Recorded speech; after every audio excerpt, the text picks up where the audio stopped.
국민 여러분 안녕하십니까. 인도태평양 전략연구원 최수영입니다. 오늘은 2025년 4월 4일 금요일 밤입니다. 지금 시간이 많이 깊어졌고요. 오늘 참 긴 하루를 보냈습니다. 긴 하루를 보내면서 이제 집에 들어가고자 합니다.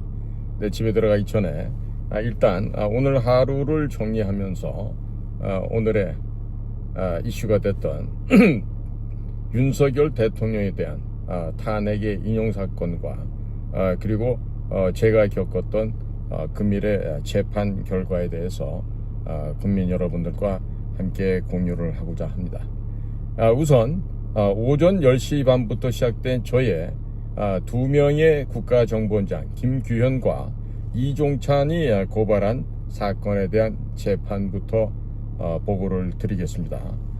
우선적으로 김규현 국정원장이 저를 고발을 해놓고 정말 어린애 핏덩어리 하나 내보내놓고 허가받지 않은 사안에 대해서는 이야기할 수 없다는 이런 궤변과 막말을 늘어놓는 지난번에의 재판이 한번 있었습니다.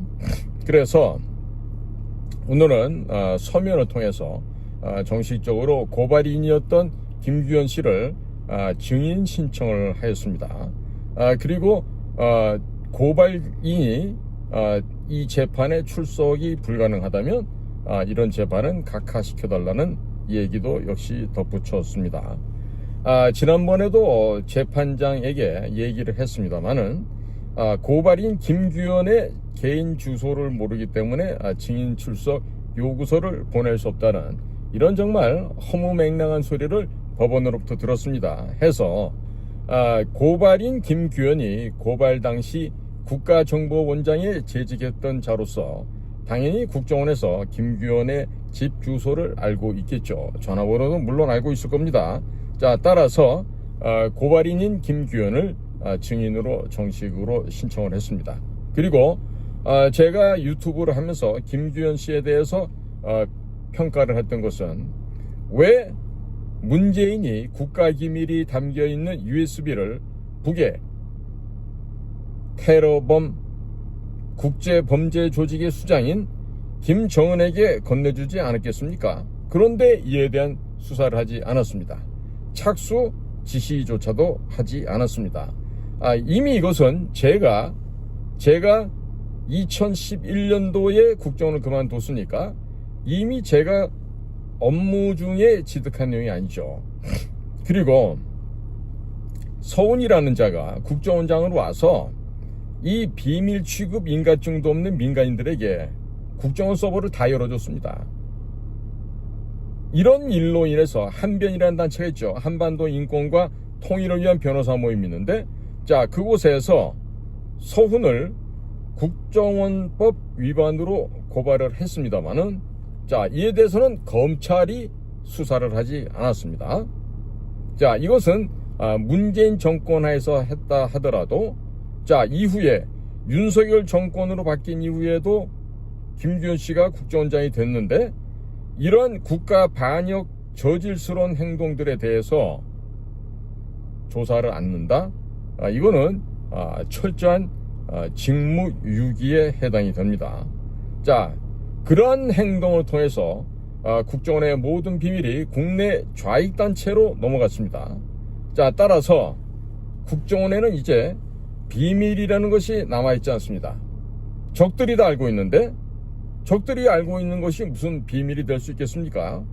자, 그래서 서훈이라는 자에 의해서 국정원의 모든 비밀이 민간인들에게 공개되었고, 그리고 국가의 중요한 기밀 사항들이 담긴 USB가 지금 북의 김정은에게 넘어갔습니다. 한국군, 주한미군 주요한 정보뿐만 아니라 우리나라 방위산업체의 소스코드가 다 담겨서 패스워드가 넘어간 꼴이 되어버렸고, 암호화폐를 통해서 북을 돕겠다고 하는 총 마스터 플래닝, 그리고 핵무기를 생산하는 플루토늄이 만들어지는 중수로 발전 방식의 알파에서 오메가까지 그 모든 국가를 형해화시킬 수 있는 귀중한 국가 기밀들이 이 USB에 담겨서 넘어갔던 것입니다. 대항목만 무려 1700개가 넘는다고 하였습니다. 그러나 김규현 씨는 국정원장이 되어서 2024년 1월 1일부로 대공수사권이 박탈되기 이전에 1년 반이라고 하는 넉넉한 시간이 있었음에도 불구하고 전혀 이 문재인에 대한 수사를 착수조차도 하지 않았습니다. 자, 그래서 국정원이 왜 문재인에 대한 기밀 유출 등에 대해서 수사를 하지 않는가, 이것을 하도록 촉구를 하자 정치적인 부담을 느낀 고발인 김규현이 저의 입을 틀어막기 위해서 대통령 비방죄도 없는 이 대한민국에서 그 잘난 전현직 국가정보원장을 비방하고 국제정세를 마음대로 분석했다고 하는 정말 말도 안 되는 혐의로 고발을 하였고, 이에 덧붙여서 10가지 항목을 고발을 했지만 경찰에서 8가지를 혐의 없음으로 처리해버리고 2가지를 그나마 형식적으로나마 남겨놨지만 그 2가지도 무슨 사전 정찰이니 하는 이런 용어를 사용했다고 해서 이런 시비를 걸었던 참 기가 막히고 한심한 고발 사건이었습니다. 자, 실질적으로 외교관을 하면서 꽃길만 걸어보고 한 번도 이 3D 업종의 더러운 구정물, 이 똥물에 몸 한 번 담궈보지 못했던 김규현이라는 사람이 국가정보원장이 되어서 꽤나 자기가 뭐 대단한 줄로 생각했던 것 같아요. 그러니까 이런 문재인과 그 일가들에 대한 그 수사 조사를 하라고 한 것에 대해서 대단히 정치적인 부담감을 느끼고, 그러고 그 밑에 있던 천하의 간신들이 있었죠. 에? 이번에 대통령께도 그 엿먹으라고 무슨 정치인들 잡아들이랬다고 거짓말했던 홍장원이, 그런 녀석들이 김규현 옆에서 특보를 하고 있었고, 또 다른 또 육사 출신의 김성희 위원자가 또 특보를 하고 있었고, 차장은 또 뭐 권춘태, 국장은 남기직, 이런 자들이 했는데, 또 이 자들은 고려대학교 다닐 때 학생 시절부터 우리 그 안기부나 정보부 시절에 그 선배 직원들로부터 포섭이 돼서 그 지금 밀정 뿌락지 역할을 했던 자들입니다. 이런 것들이 지금 김규현 원장 주변에 있었던 주요 간부들이라고 하는 것들인데, 이 자들이 뭐 제가 김규현 선생에 대해서 비난하는 얘기들을 가서 참소를 하고 이런 자의 입을 틀어막아야 된다. 즉 헌법에 명시된 언론의 자유를 탄압하기 위해서 고발인 김규현이 국정원이라고 하는 국가 권력 기구를 이용해서, 즉 공직을 이용해서 일종의 협박을 한 이런 고발건이었던 것이죠. 그래서 2023년도 7월 26일 제가 경찰에 7월 27일 날 조사를 받는데, 하루 앞서서 저는 김규현이 문재인의 USB를 수사하지 않고 있으며, 그리고 서훈이 국정원 서버를 비밀 취급 인가증도 없는 민간인들에게 공개한 점에 대해서 비밀 누설 등을 갖다가 수사하지 않는다. 거기다가 국정원의 특별활동비, 즉 공작비로 쓰라고 준 특활비를 김정숙에게 도대체 얼마나 갖다 바쳤길래 저렇게나 김정숙이가 사치를 할 수 있었는가, 이런 내용들을 갖다가 조사하지 않는다. 이것이 바로 직무유기다. 그리고 저에 대해서 이렇게 고발하는 것은 직권남용이다 라고 대검찰청에 고발을 했습니다. 그리고 대검찰에서는 중앙지검으로 이첩을 해서 수사를 하도록 서류를 보냈지만, 바로 검찰에서는 저의 이 고발건에 대해서는 열람조차도 하지 않고 그냥 각하시켜서 그냥 뭉개버렸습니다. 자, 그런데 저에 대해서는 지금 국정원법 위반이다 라고 해서 고발을 하는데요. 그야말로 가소롭기 짝이 없는 일이죠. 따라서 김규현 씨는 다음번 5월 2일 날 무슨 뭐 1차로 뭐 선고를 한다고 하니까 그때는 당당하게 꼭 나와주기 바랍니다. 네, 그 다음에 두 번째, 이종찬 광북회장이 저에 대해서 무슨 갑자기 모욕죄가 포함되어 있는 약식 기소로 벌금 300만 원을 내라는 이런 거 얼토당토 않는 얘기가 지금 저에게 전달이 돼서 무슨 헛소리인가 해서 봤더니 이종찬이 몰래 서면으로 뭐 의견을 제출했다는 거예요. 며칠 전에 알았습니다, 저는. 그런 이번에 변호사가 바뀌고 나서. 자, 그러니까 모욕죄라고 하는 거는 친고죄입니다. 직접 고소를 해야 되는 죄입니다. 그러면 이종찬이 당초부터 모욕죄를 고발하려고 그랬으면 본인의 명의로 고소 고발을 하면 되죠. 그러나 저는 언제 경찰이나 검찰로부터 이런 그 모욕죄 관련된 고소장이 접수되었다는 이런 사실을 통보받은 적도 없습니다. 그리고 전화 한 통화 어떤 수사 조사도 받은 바가 없습니다. 자, 따라서 법적인 절차를 위반한 이 모욕죄와 관련된 재판은 제가 아는 바가 전혀 없으니까 받을 수가 없는 일이죠. 그리고 이런 일로 인해서 재판이 진행된다고 하면 저에 대한 방어권이 박탈당하게 됩니다. 따라서 모욕죄에 관련해서는 각하하는 것이 맞죠.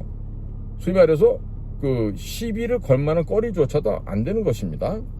자, 지금 이종찬 씨 명의로 이 의견서가 서면 제출되었다. 어디에? 검찰에. 그렇기 때문에 검찰에서는 모욕죄를 추가했다고 주장하고 있지만, 자, 모욕죄는 아시다시피 친고죄입니다. 그러면 모욕을 당한 본인이 직접 고소를 해야 하는 것이죠. 그렇죠? 그러나 그런 일이 전혀 없었다고 하는 겁니다. 자, 그리고 이종찬의 명의로 된 의견서를 검찰에 제출할 것 같았으면 이종찬 본인이 직접 고소장을 제출할 수 있었을 텐데 고소장도 제출하지 않았고 의견서를 검찰에 제출했다는 것은 아마도 제3자가 이종찬의 의사를 빙자하여 의견서를 제출한 것으로 생각된다라고 제가 재판장에게 의견을 전달했습니다. 또한 이종찬을 만나봤던 우리 안기부 국정원 선배들이 이종찬의 지금 건강 상태가 기억력, 청력, 시력 등이 대단히 나쁘고 보청기를 끼지 않게 되면 아무런 대화도 할 수 없다라고 하는 이런 기가 막힌 점도 알려왔습니다. 자, 당연히 친고죄라고 하는 이 모욕죄는 이종찬이 고소장을 제출하면 직접 경찰에 출석해서 고소인 조사를 받아야 하겠죠.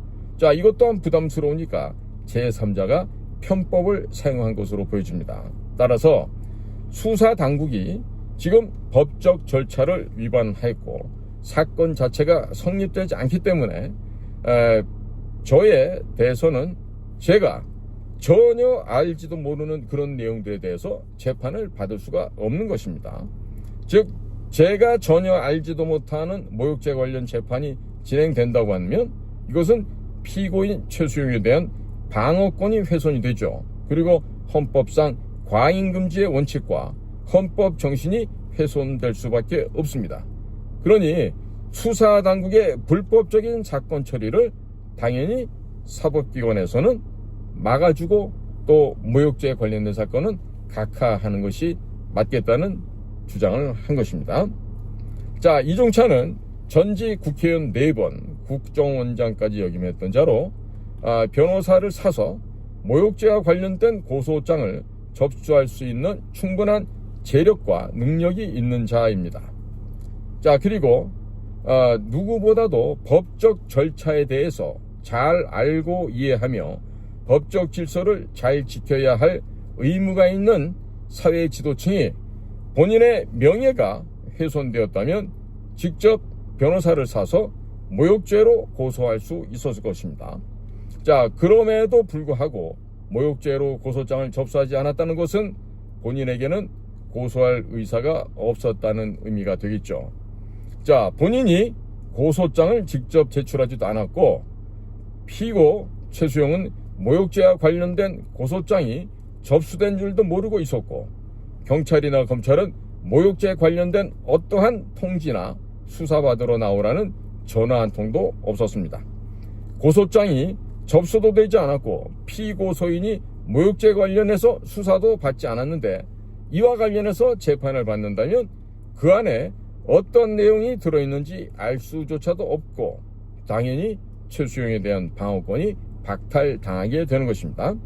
자, 그리고 모욕죄를 친고죄로 묶어놓은 법의 취지가 무너지게 됩니다. 자, 대한민국 헌법에는 과잉금지의 원칙이 있는데 헌법 정신 역시 무너지게 되는 것입니다. 헌법 제12조 1항엔 모든 국민은 신체의 자유를 가진다. 누구든지 법률에 의하지 아니하고는 체포, 구속, 압수, 수색 또는 신문을 받지 아니하며 법률과 적법한 절차에 의하지 아니하고는 처벌, 보안 처분 또는 강제 노역을 받지 아니한다 라고 분명히 적혀 있습니다. 또 헌법 제13조에는 모든 국민은 행위시의 법률에 의하여 범죄를 구성하지 아니하는 행위로 소추되지 아니하며 동일한 범죄에 대하여 거듭 처벌받지 아니한다. 이렇게 되어 있습니다. 자, 지금 윤석열 대통령이 내란죄 수사 권한도 없는 공수처에 의해서 체포가 되었습니다.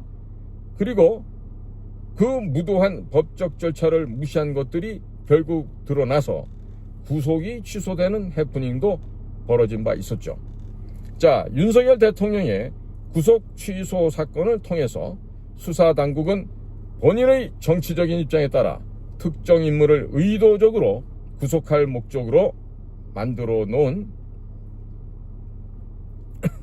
법적 절차를 교묘하게 무시하는 편법을 얼마든지 사용할 수 있다는 점이 백일하에 드러나 있습니다.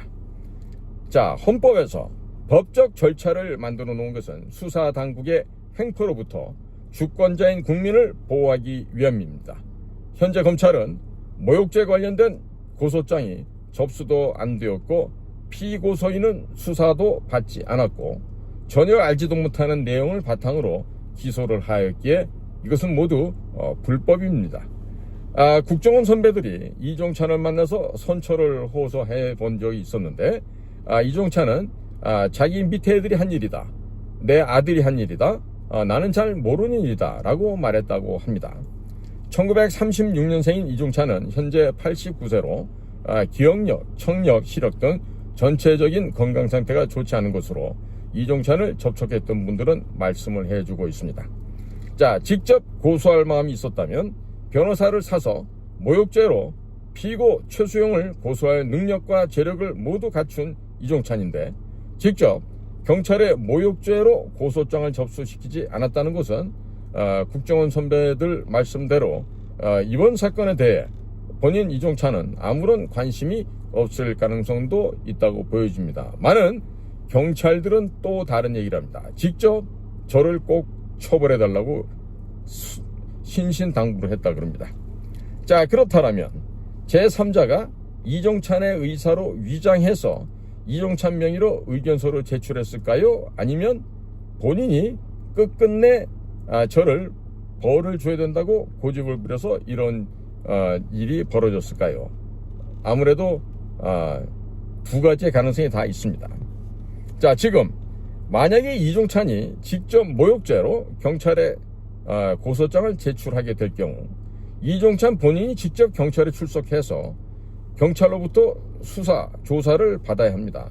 자, 이런 절차는 건너뛰면서 저를 골탕 먹이기 위해서 검찰과 신분 있는 제3자가 이종찬의 의사를 위장하여 이종찬의 명의로 검찰에 의견서를 제출했을 가능성이 대단히 높습니다.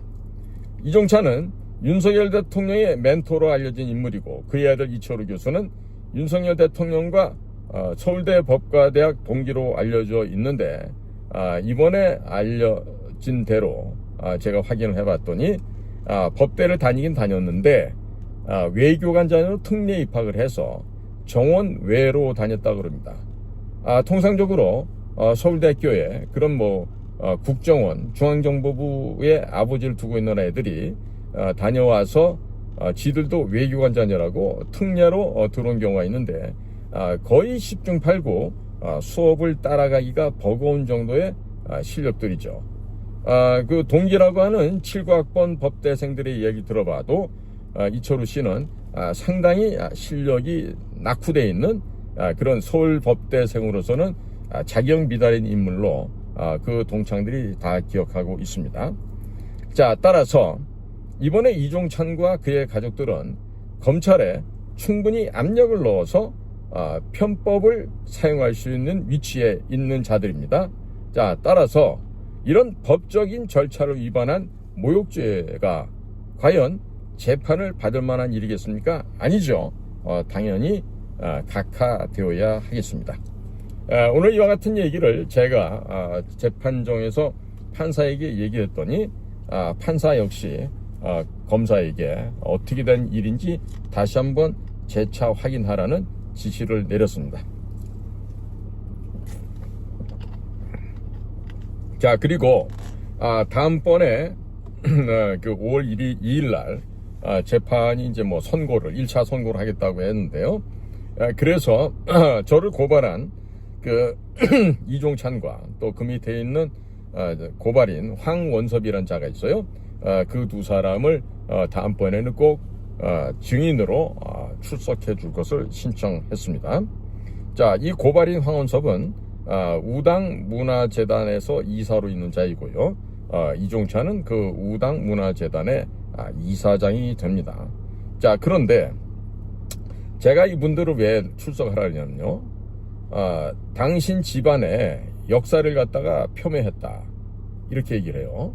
그래서 명예훼손을 했다 이건데, 과연 그러면 우리나라 국사편찬위원회에서는 그 할아버지 우당 이회영 씨에 대한 그 국사편찬위원회 자료가 이들이 주장하는 내용과는 정반대의 내용입니다. 즉 간단하게 말하면 극단적인 무정부주의자 활동을 했고, 그 극단적인 무정부주의 활동에 덧붙여서 공산주의 활동을 했는데, 그 공산주의 활동을 하면서 서로 교류를 하고 친분을 가졌던 게 바로 러시아 소련 공산당이었습니다.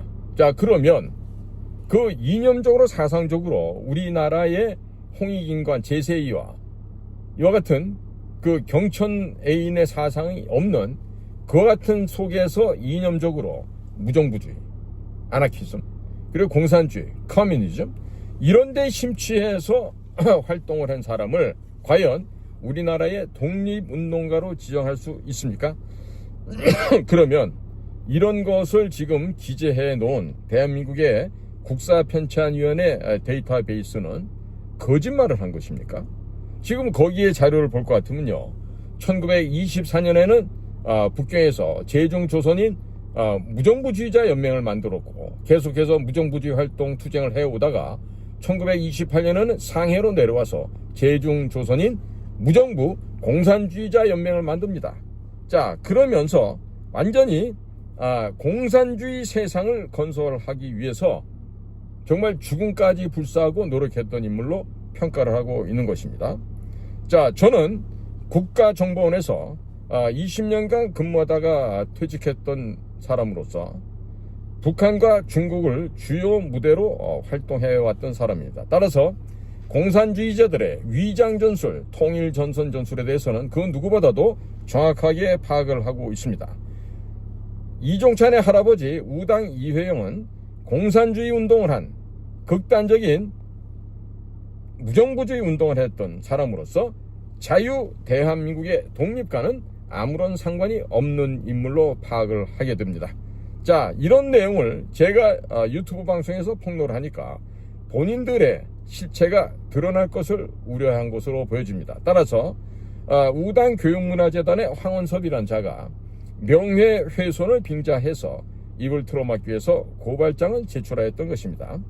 자, 우당 이회영 선생이 독립운동가가 아니라 공산주의 세상을 건설하기 위해서 활동했던 공산주의자란 사실, 무정부주의자라는 사실이 세상에 널리 알려지게 되면 지금까지 대한민국 정부로부터 받았던 모든 훈장, 서훈 등은 박탈이 될 것이고 우당 교육문화재단도 폐쇄될 수밖에 없습니다.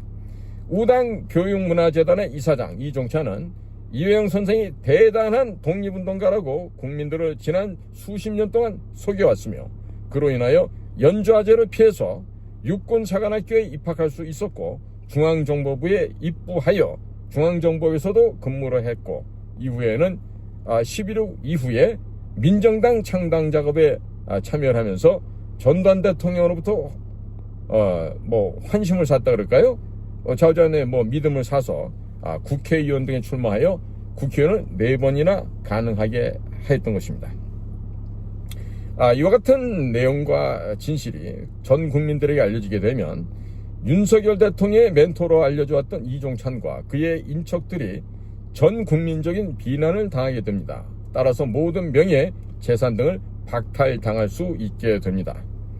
황원섭이 이사로 제주 중인 우당교육문화재단 홈페이지에는 이회영이 국가제도의 폐지, 가족제도 폐지, 종교제도 폐지, 사유재산제도 폐지, 결혼제도 폐지, 정치활동 폐지 등이 실현된 무정부 공산주의 사회를 건설하기 위해서 탈환이라는 잡지를 만드는 등 극렬한 공산주의 운동을 해왔으며, 일본으로부터 조선을 독립시켜야 하는 이유가 민족의 번영이 아니라 일본이 자본주의 국가이므로 무정부 공산주의 사회를 건설하기 위해서 일본으로부터 조선을 탈환해야 한다고 주장하는 탈환이라는 잡지를 만들고, 민족주의자들을 비판한 내용은 의도적으로 삭제를 한 채 우당 이회영을 위대한 독립운동가로 묘사하는 내용들만 공개되어 있습니다. 1936년 중국 상해 출신인 이종찬은 현재 89세이며 국정원의 선배들이 이종찬을 만나러 갔을 때 청력, 시력, 기억력 등이 온전치 않다고 하였습니다. 이종찬의 흐릿한 기억을 바탕으로 한 진술은 신빙성이 없기 때문에 명예훼손에 대한 근거자료로 사용할 수 없는 상태입니다. 이종찬은 우당 이회영이 위대한 독립운동가라고 평생을 국민을 속였으며, 그가 무정부 공산주의 운동을 한 공산주의라는 사실을 단 한 번도 말한 적이 없었습니다. 우당 이회영이 무정부주의 운동을 했었다는, 무정부 공산주의 운동을 했었다는 이와 같은 사실이 오래전부터 알려졌었다면 이종찬은 연좌제에 걸려 육군사관학교에 입학도 불가능했을 것이고, 중앙정보부 근무 및 국회의원 출마도 불가능했을 것입니다. 평생을 국민들에게 거짓말을 해오고 속여왔던 이종찬의 경우 현재 기억력, 청력, 시력도 희미한 상태인데 그의 진술은 신뢰성이 없는 상태라 하겠습니다.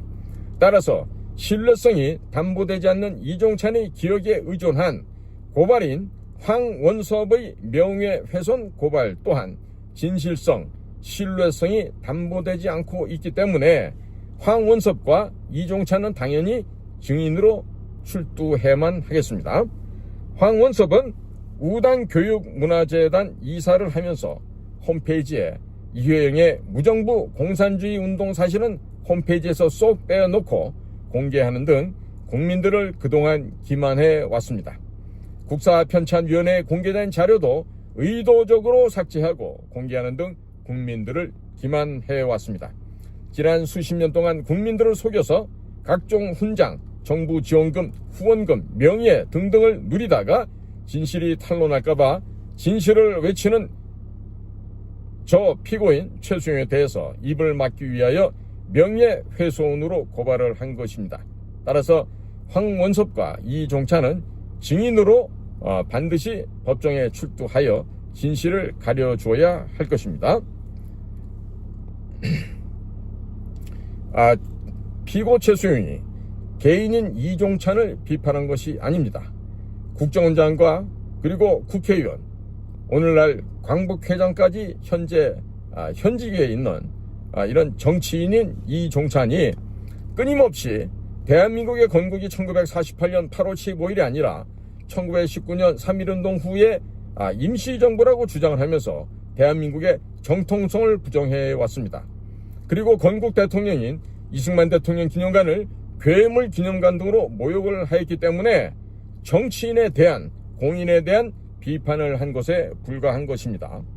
자, 서울 남부지법 형사 2부 재판장 이은심 부장판사가 2015 노 1116에서 인터넷 팟캐스트 방송에서 방송인 변희재를 또라이, 권력을 손에 쥔 무척 아픈 아이 등등으로 칭하였다가 모욕 혐의로 기소된 탁현민에 대해서 벌금 50만 원을 선고한 1심을 깨고 무죄를 선고한 바 있습니다. 이것도 제가 증거자료로 냈습니다.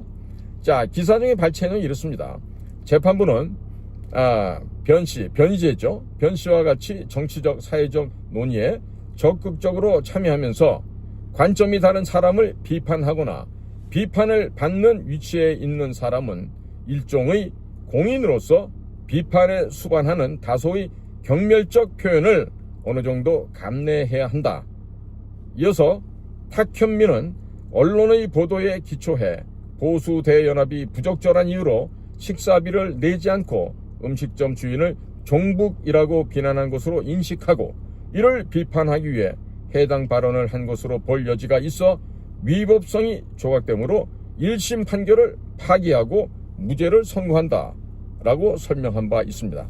따라서 우당 교육문화재단의 이사장인 이종찬과 황원섭을 당연히 증인으로 신청하게 되는 것입니다. 꼭 이 두 자가 법정에 증인으로 나와야 하겠습니다. 자, 다음의 내용은 대한민국 정부 국사편찬위원회 한국사 데이터베이스에 기재된 이종찬 할아버지 우당 이회영의 공산주의 활동에 관한 내용입니다. 이 또한 증거자료로 제출을 하였습니다. 자, 내용은 이와 같습니다. 이회영은 북경에서 국내와의 연락을 책임 맡은 한편 자금 공작을 담당하기로 하였다. 그런데 이회영 등 무정부주의자들은 1928년 2월 3월에 상해의 불조계 이해로 해광병원에서 제중국 조선 무정부 공산주의자 연맹을 조직하여 다시 단체 활동을 전개하였다. 그것은 1927년 국내에서 신간회가 조직되어 좌우 합작 운동이 시작되자 이에 효과적으로 대응하기 위한 것이었다. 이때 이회영과 함께 활동한 인물들은 1924년에 제중국 조선 무정부주의자 연맹에서 활동한 이을규, 이정규, 정현섭 등과 중국에서 활동하던 무정부주의자인 류기석, 한일원, 윤호연, 안공근 등이었다. 이회영 등이 조직한 제중국 조선 무정부 공산주의자 연맹에서는 단체의 명칭에서도 표방하고 있듯이 무정부 공산주의 사회를 추구하고 있었다. 이것은 제중국 조선 무정부주의자 연맹에서 추구하였던 무정부주의 사회의 건설을 보다 구체적으로 심화 발전시킨 것이 아닌가 여겨진다. 즉 제중국 조선 무정부 공산주의자 연맹에서는 현재의 사회를 근본적으로 파괴하고 자유, 평등, 우애에 기초한 능력에 따라 생산하고 수요에 따라 소비하는 새로운 무정부 공산주의 사회를 한국에 건설하고자 하였던 것이다. 아울러 제중국 조선 무정부 공산주의자 연맹에서는 자유연합의 기본 원리인 국민의 자발적이고 자유로운 의사에 입각하여 모든 조직을 구성하려 하였다. 그리고 이에 기초하지 않은 모든 정치활동, 국가, 집권적 조직, 사유재산제도, 종교제도, 결혼제도, 가족제도 등은 폐지 또는 소멸시키고자 하였다. 그리고 무정부 공산주의 사회의 실현을 위하여 직접 선전과 폭력적 직접 행동 등을 주장하였다. 한편 제중국 조선 무정부 공산주의자 연맹에서는 1928년 6월부터 탈환이라는 기관지를 몇십 부씩 발행하였다. 이때 이회영은 탈환의 편집위원으로서 이정규, 이을규, 정현섭, 유기석 등과 함께 활동하였다. 그런데 이회영 등은 탈환에서 마르크스의 공산주의가 자본을 정부로 집중시키는 어용적, 강권적 공산주의라고 비판하였다. 그리고 첨단 공산주의는 정부가 없는 생산단체 자체의 무정부 공산주의라고 주장하였다. 아울러 무정부 공산주의 원리에 기초하여 자본주의 국가인 일제로부터 조선을 탈환하여 조선민중에게 돌려야 한다고 강조하였다. 아울러 민족주의자들에 대해서도 비판을 가하였다. 즉 민족주의자들은 봉건적 자본주의 사상을 갖고 있는 자들로서 일부는 공산주의자들의 위세에 공포감을 느껴 위축되는 일면, 일부는 이에 현혹되어 아첨하려는 경향이 있다고 주장하였던 것이다. 그런데 이회영 등은 무정부 공산주의 사회의 실현을 위하여 민중 직접 혁명론과 무정부 공단주의 신디컬리즘을 동시에 추구하였다. 민중 직접 혁명론은 탈환의 창간호 1928년 6월 15일에 실려있는 혁명 원리와 탈환에라고 있듯이 대중이 자유로 자발적으로 단결하여 혁명을 이루는 것이다. 그리고 무정부 공단주의는 민중 직접 혁명론이 조직을 거부하는 것과는 달리 대중적 노동조합이라는 조직을 만들어 총파업 등 경제적 직접 투쟁을 행하는 것을 말한다. 요컨대 이회영은 해방 후 건설할 사회로서 무정부 공산주의 사회를 추구했으며 그 수단으로서 민중 직접 혁명론과 무정부 공단주의를 채택하고 있었다고 할 수 있다. 한편 1928년 6월 남경에서 한국, 중국, 대만, 월남, 인도, 필리핀 등 7개 민족 대표 120명이 모여 동방 무정부주의자 연맹을 조직하였다. 이 연맹에 이회영은 한국의 독립운동과 무정부주의 운동이라는 제목의 글을 보내었다. 그 내용은 한국에서의 진정한 해방운동, 즉 무정부주의 운동은 곧 독립운동이라는 것이었다. 또한 이회영은 동방무정부주의자 연맹이 한국의 독립운동을 지지해 줄 것과 각국의 동지들이 계속적으로 성원해 줄 것을 호소하기도 하였다. 이러한 이회영의 논문은 동방무정부주의자 연맹에서 하나의 결의안으로 채택되기에 이르렀고, 아울러 동방무정부주의자 연맹에서는 기관지로서의 동방을 간행하였는데 이회영의 흥란 한 폭이 그 창간호를 장식하고 있다. 자, 이것이 지금 오늘 이종찬이 저를 명예훼손으로 관련해서 고발한 것에 대한 이종찬과 그 밑에 이사 황원섭을 증인으로 요청하면서 낸 그 반박 자료고, 그리고 이미 정식 재판을 요청하면서 국사편찬위원회 자료를 이미 제출한 바가 있습니다. 자, 국민 여러분, 오늘 보시다시피 이종찬 씨의 집안의 내력이 이런 식으로 극단적인 무정부주의와 공산주의를 추구했던 그런 집안이었어요.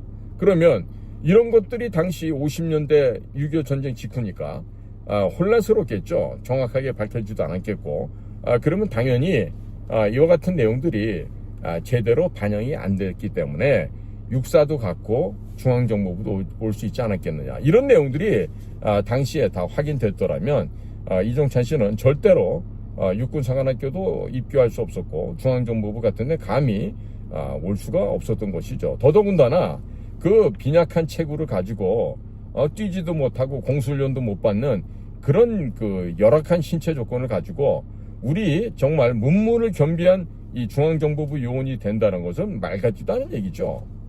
그래서 저는 다음번에 5월 달에 있을 또 무슨 선고가 있다고 하는데 그곳에도 제가 당당히 나가서 뭐가 잘못됐고 뭐가 올바른지를 올바르게 가르쳐줘서 우리나라 이 근현대사의 왜곡된 부분의 한 장이라고 할 수 있는 우당 이회영에 대한 평가와 거기에 대한 그 잘못됨을 올바르게 수정하고 그동안에 국가로부터 받았던 각종 혜택과 훈장, 서훈 등등을 모두 박탈시키는 그런 작업을 해나가고자 합니다.